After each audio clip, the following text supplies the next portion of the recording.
Salut à tous, petite vidéo aujourd'hui un petit peu spéciale parce que on s'approche gentiment du mois de juillet. Pour ceux qui vont avoir la chance d'avoir des vacances, c'est top. Pour ceux qui en auront plus tard, eh bien c'est top également. Mais surtout ce mois de juillet, eh bien il annonce aussi cette grosse bataille qui arrive au niveau du box-office avec trois énormes blockbusters à plusieurs de centaines de millions d'euros de budget qui vont sortir durant le même mois, ce mois de juillet, avec du coup trois studios qui vont s'affronter.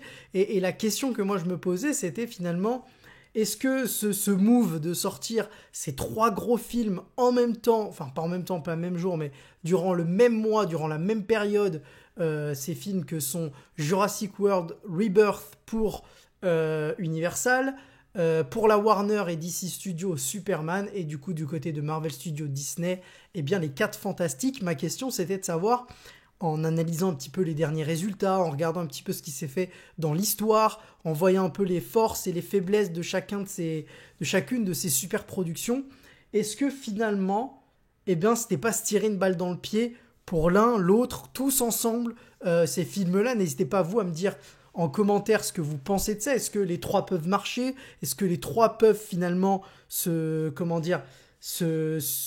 tuer les uns et les autres finalement, grappiller du box-office à droite, à gauche, et on sait que les porte-monnaies ne sont pas extensibles, et du coup est-ce que avec un peu de chance les trois peuvent marcher, ou alors il y en a forcément un, voire deux, voire les trois qui vont se planter au box-office, sachant que malheureusement, j'ai vérifié juste avant, la fête du cinéma s'arrête la veille de la sortie de Jurassic World. C'est-à-dire qu'il n'y a aucun des trois films qui va pouvoir bénéficier de cette fête du cinéma où les places sont à 5 euros, et du coup ça aurait pu amener des gens supplémentaires en salle. Ça ne sera pas le cas puisque la fête du cinéma s'arrête la veille, si je dis pas de bêtises, ou 1 ou 2 jours avant la sortie de Jurassic World Rebirth. Donc les trois vont être sur le même pied d'égalité en termes de prix des places au départ. Mais voilà, surtout ce qui va être intéressant, c'est de voir, pour vous, est-ce que vous comptez déjà aller voir les trois films? Est-ce que déjà vous en avez envie d'aller voir ces trois films-là? Si vous en avez envie, est-ce que vous avez les moyens, la possibilité financière d'aller voir les trois films? Aujourd'hui, c'est vrai que le cinéma coûte très cher, même si on peut avoir des réductions via des cartes, via des CE, via d'autres possibilités, mais ça reste quand même assez cher. Est-ce que vous avez l'envie et la possibilité d'aller voir les trois films? Dites-le moi en commentaire. Et en même temps, tant que vous êtes dans la zone commentaire, n'hésitez pas à lâcher un petit pouce et à vous abonner si ce n'est pas encore fait. Mais j'aime bien faire cette petite vidéo analyse finalement autour de ces super productions qui vont sortir en juillet. Petit rappel historique avant de plonger concrètement, eh bien, sachez que ce n'est pas la première fois que des grosses productions comme ça vont sortir dans une période aussi serrée, aussi restreinte. On avait eu le cas dernièrement entre Oppenheimer et Barbie. Finalement, les deux films ont cartonné, mais dans l'histoire, il y a eu d'autres films comme ça, des grosses productions qui sont sorties. J'ai retrouvé par exemple SOS Fantôme, le premier, et Gremlins, qui étaient sortis à la même période. Hit, très très bon film Hit, et Jumanji, Shining, excellent film, peut-être un de mes films préférés de toute l'histoire, c'est même pas peut-être, c'est sûr, et l'Empire contre-attaque, qui était sorti à la même période, The Dark Knight, et Mamma Mia. Alors ça, c'est deux films très différents, mais voilà, en tout cas, c'est déjà arrivé que dans l'histoire, des films sortent vraiment à la même période, et ce qui est intéressant, c'est pour ça que je vous ai cité ces exemples, c'est que parfois, les deux se sont tirer la bourre et ont réussi à engranger de l'argent. C'est le cas, comme on disait, pour Barbie et Oppenheimer. C'est aussi le cas pour d'autres films qui ont à peu près eu la même réussite. Je pense notamment à SOS Fantôme et les Gremlins qui ont marché tous les deux. Mais parfois, il y a des films qui ont plus fonctionné que d'autres. Par exemple, là, le combat était vraiment très déséquilibré, mais entre Shining et Star Wars, Star Wars a laminé Shining par exemple, même si c'est deux films au public qui ne sont clairement pas les mêmes, et Shining, c'est plus difficile d'emmener ses enfants que du côté de Star Wars. Mais bref, c'était pour vous dire que ça veut pas forcément dire que si on sort dans la même période, on va tous cartonner, mais ça veut aussi pas forcément dire que si on sort dans la même période, on va tous bider. Voilà. Là, la différence, c'est que ce sont trois films qui sortent dans la même période. Donc, on l'a dit, Jurassic World, Fantastic Four et Superman. D'ailleurs, c'est dans l'autre sens, c'est Jurassic World, Superman, Fantastic Four. Et l'ordre de sortie a aussi une importance. Mais surtout, ce qui est intéressant, c'est de voir qu'on a 2 films de super-héros, du coup de 2 studios différents, mais 2 films de super-héros, et de l'autre côté, un film de science-fiction autour des dinosaures, une franchise ultra connue, qui est la franchise Jurassic Park, Jurassic World au cinéma. Ce qui va être aussi intéressant de voir, c'est du côté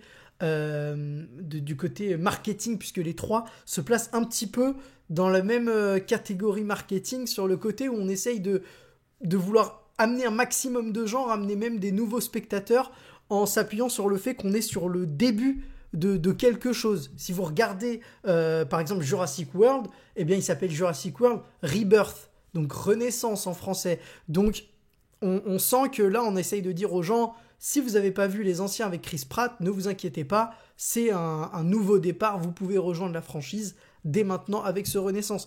Pareil pour Fantastic Four. Fantastic Four, les 4 Fantastiques, premier pas, First Steps en anglais. Donc clairement, là aussi, on nous fait comprendre que vous vous êtes tapé le MCU depuis des années, vous avez peur de débarquer dans ce film-là, de ne rien comprendre. Pas de problème, premier pas, vous pouvez débarquer avec ce film-là. Pareil pour Superman, même si c'est pas dans le titre, mais on voit bien qu'il y a eu un changement de titre. Déjà, c'était Superman Legacy, donc l'héritage. Et bien là, on a gommé héritage, qui pourrait faire penser au fait qu'on va s'appuyer sur d'anciens films et du coup perdre peut-être des nouveaux spectateurs. Là, on a juste Superman. C'est un film qui a été vendu et qui est également, alors c'est pas forcément vrai dans les faits, mais qui a été vendu comme le vrai top départ de ce nouveau DCU chapeauté par James Gunn et Peter Safran. En tout cas, voilà, c'est intéressant de voir que les 3 visent ce côté nouveauté, ce côté porte d'entrée dans leur univers respectif. Maintenant, si on s'attarde un petit peu plus sur chaque studio, chaque franchise, chaque film, on va voir que sur la ligne de départ, ils partent clairement pas tous avec les mêmes avantages, j'ai envie de dire. Parce que finalement, si on va s'arrêter juste sur les chiffres, il y en a un qui tire clairement son épingle du jeu, c'est clairement Jurassic World Rebirth, qui va pouvoir s'appuyer sur d'énormes scores au box-office de la franchise de laquelle il est issu. Si on regarde les 3 premiers films Jurassic World, donc ceux avec Chris Pratt et Bryce Dallas Howard notamment, Omar Sy, plein d'acteurs, eh bien on va se rendre compte que Jurassic World, premier du nom, il a fait quasiment 1,7 milliard de recettes au box-office, que Fallen Kingdom, il a fait 1,3 milliard au box-office, et que Dominion, il a fait 1 milliard. Donc, si vous l'avez bien remarqué, si vous m'avez bien écouté, si vous savez lire à l'écran, vous aurez remarqué que les 3 films qui précèdent Jurassic World Renaissance ont tous tapé le milliard. Et ça, c'est quand même gage du fait qu'il y a un socle bien présent de gens qui sont attachés à cette franchise, et que les dinosaures de tout temps ont intéressé le public. Et c'est aussi une franchise qui se démarque, puisqu'elle n'a pas vraiment de concurrence dans ce secteur-là. Elle n'a pas, comme par exemple les films de super-héros, mais il y a d'autres studios qui se battent les uns les autres autour des super-héros. Les films d'horreur, c'est pareil. Je sais pas, moi, on peut prendre plein d'autres thèmes. Là, les dinosaures, c'est vraiment chasse gardée pour Jurassic World et Jurassic Park, plus globalement. Donc on a vraiment une franchise qui peut s'appuyer sur une grosse fanbase, avec 3 films qui ont cartonné avant, même si on voit bien qu'il y a eu une baisse à chaque fois du box-office, à voir si ce 4e opus va lui aussi connaître une baisse de revenus. Mais en tout cas, pour l'instant, sur le papier, celui qui a la plus grosse, pas fanbase, mais le socle le plus fidèle et le plus gros pour l'instant d'un point de vue économique, ça reste Jurassic World Rebirth, qui peut s'appuyer sur 3 gros succès dernièrement. Il peut aussi s'appuyer, et si on compare avec les autres castings, il peut vraiment s'appuyer sur un casting énorme. Alors vous allez me dire, oui, ce n'est pas le seul. Et évidemment, Fantastic Four aussi a un casting qui vraiment pèse sur la table, puisqu'on voit que déjà parmi les 4 fantastiques, c'est 4 acteurs alors, qui n'ont pas tous le même niveau de notoriété, mais qui sont quand même reconnus dans leur métier. Je pense notamment, évidemment, Pedro Pascal, Vanessa Kirby aussi, Ebon Moss-Backrack qui a été récompensé pour la série dans laquelle il joue, et notre ami la Torche, dont le nom m'échappe actuellement, mais qui a joué notamment dernièrement dans Gladiator. Donc c'est pas des Gladiator 2, pardon. C'est pas des acteurs méconnus. Joseph Keane, voilà. C'est pas des acteurs méconnus, ils ont un gros casting.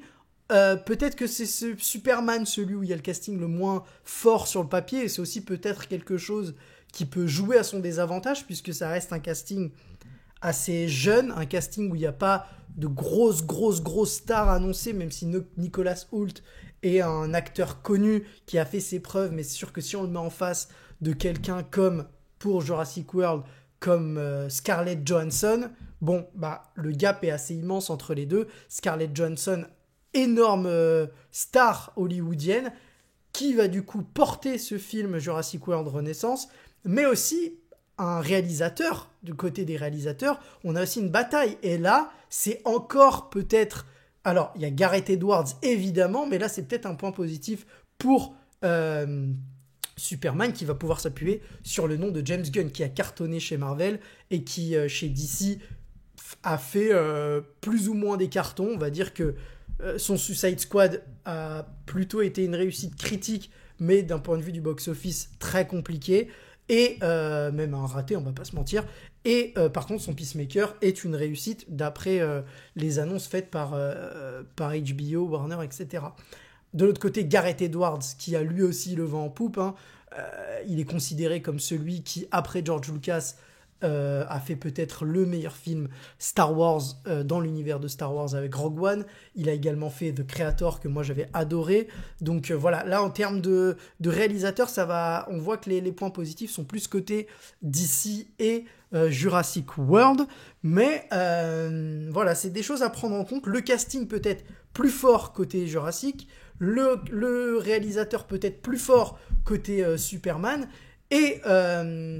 et du côté de Marvel, c'est peut-être la marque 4 Fantastiques, et encore à voir, est-ce que la marque 4 Fantastiques est aussi forte qu'on peut le prétendre, puisque tous les films 4 Fantastiques qui sont sortis jusqu'ici n'ont pas forcément déchaîné les foules, à voir si c'est une équipe qui peut rassembler, et surtout que maintenant Marvel, et ça c'est un gros problème pour Marvel et DC, contrairement à Jurassic World, le box-office ne suit pas. Le box-office n'est pas aussi florissant que du côté de Jurassic World, puisqu'on va pas se mentir, si on regarde en détail les dernières productions Marvel, alors Marvel c'est peut-être celui qui s'en tire un peu mieux par rapport à DC, puisque on va voir que ça oscille entre le chaud et le froid. Si on regarde les derniers, donc on a Les Gardiens 3 qui avait fait 845 millions au box-office pour un budget de 250. The Marvels, qui là était un four total, puisque le budget ça avoisinait les 300 millions, et il a fait 200 millions au box-office. L'énorme carton Deadpool et Wolverine, 1,3 milliard. Captain America 4, 400 millions à peu près pour un budget qui avoisine les 200 millions, tout comme Thunderbolt, avec 370 millions au box-office. Donc on voit bien que Marvel, l'époque où tous les films Marvel passer les 500, 600, 700, 800, c'est une époque qui est totalement révolue. Aujourd'hui, ce qui va réussir à faire des gros scores, c'est des franchises des franchises issues du début d'univers qui ont encore un attrait spécifique. Je dis ça pour les Gardiens, par exemple, qui sonnaient la fin de l'ère James Gunn chez Disney avec ce dernier film, ce qui expliquerait pourquoi il a été aussi bankable. Deadpool et Wolverine, pas besoin de vous faire un dessin, vous avez compris pourquoi le film a été bankable.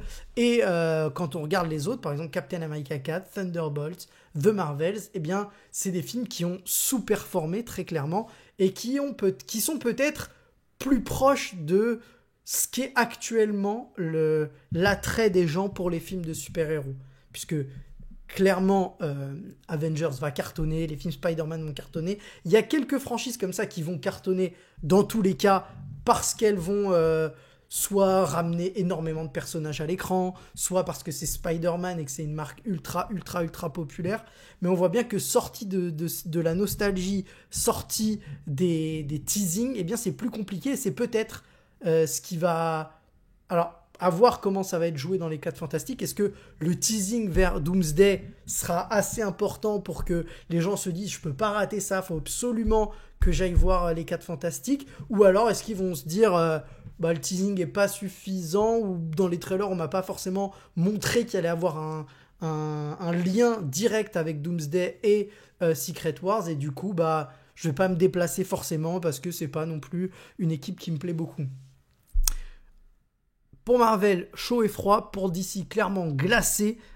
Puisque si on regarde les derniers films, hein, que ce soit de Black Adam, Shazam 2, qui a été un bid monumental, The Flash, bid, Blue Beetle, bid, et Aquaman 2, qui a été peut-être le moins gros bid, mais qui reste quand même un film qui n'a pas cartonné suffisamment du point de vue studio. On voit bien que la marque DC est vraiment dans le dur, vraiment au plus bas dernièrement. L'arrivée de James Gunn a fait souffler un vent d'espoir, j'ai envie de dire, du côté des fans de DC, même si on sent quand même qu'il y a toujours des tensions. Mais est-ce que le fait de lancer l'univers avec Superman va réussir à réenclencher quelque chose? On sait que Superman, c'est un personnage hyper important dans l'histoire des super-héros, mais aussi dans l'histoire du cinéma. À toute époque, on a eu des films Superman. Le dernier, d'ailleurs, en date, Man of Steel, avait plutôt bien, très bien marché, même j'ai envie de dire, pour sa sortie avec Zack Snyder à la réalisation. Donc, à voir est-ce que le film va réussir à capitaliser sur le personnage et ce côté nouvel univers va réussir à apporter des nouveaux fans, ou est-ce que la marque est beaucoup trop entachée par tout ce qui s'est passé, beaucoup trop salie pour que les gens veuillent redonner une chance à cet univers. Donc vous voyez bien qu'il y a plein de données à prendre en compte et on va bien voir est-ce que qui sortira vainqueur de ce duel. Est-ce que est-ce que la réussite de Jurassic World va entraîner la réussite de Superman qui va entraîner la réussite des 4 Fantastiques? Est-ce que les gens vont se dire bon bah cette fois je mets de côté Jurassic World, je vais me concentrer sur les super-héros? Est-ce qu'au contraire les gens vont dire pas de super-héros pour moi, on va prendre que Jurassic World? Ça va être très intéressant de voir comment les spectateurs vont se comporter en salle, comment ils vont aller en salle pour ces 3 films-là. Pour finir, si je devais donner un pronostic, je dirais que concrètement, au vu de l'historique, au vu de la hype du moment, au vu du fait qu'il est hors compétition, il est hors concurrence avec les autres, je pense que Jurassic World Rebirth va vraiment cartonner et c'est celui qui fera le plus gros box-office parmi les 3 parce qu'il a vraiment sa patte à lui, son univers à lui, c'est pas un truc de super-héros, c'est des dinosaures, c'est hyper familial, etc. Je pense que c'est lui qui va faire le plus gros score en premier lieu. Ensuite, entre Superman et les 4 Fantastiques, j'avoue que j'ai du mal à savoir lequel va le plus marcher. Si je devais à l'instant T dire, je dirais peut-être que... c'est difficile quand même, mais allez, peut-être que...